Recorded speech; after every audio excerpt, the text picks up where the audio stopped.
আবার কি নিয়ে বসেছো? দেখেছো তুমি? হ্যাঁ, আমার খাওয়া তুমি দেখতেই পারো না, তুমি আমার খাওয়া সহ্যই করতে পারো না। দেখি তোমার মুখটা একটু। খেয়ে টেয়ে যে খোদার খাসি হচ্ছে সেটা দেখতে পাচ্ছ? ফিগারটার কি অবস্থা হচ্ছে বুঝতে পারছো সেটা তুমি?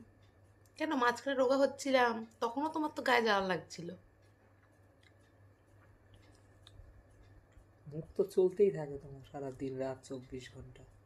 এখন আবার কি নিয়ে বসেছো? পোলাও, বেগুনি, আলুর বেগুনি না, দম, এটা পটল হচ্ছে ভাজা, কুমড়ো ভাজা, আবার আলু ভাজা, হুম, বরবটি ভাজা, চাটনি, পায়েস, আলুর দম, পোলাও, ভেন্ডি ভাজাও আছে। ভেন্ডি ভাজা বাস্ট হয়ে যাবে আর কদিন পরে। আমি আর খাবো না কিন্তু, বলে দিলাম।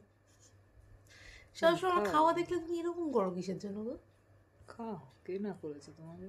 কেউ না করেনি, আবার তো প্যাকও দাও। আমি খাচ্ছ সেটাই বলছি, আমি কি না করেছি তোমায় যে তুমি খেও না? আমি আর কে না খাবো না। করে? খাও, কেন? খুব ভালো জিনিস তো, খাও। কটা বাজে এখন? বসেছো 4:30 বাজে। এখন আবার খেতে বসেছো, 2টোর সময় খেয়েছো মাছ দিয়ে ভাত।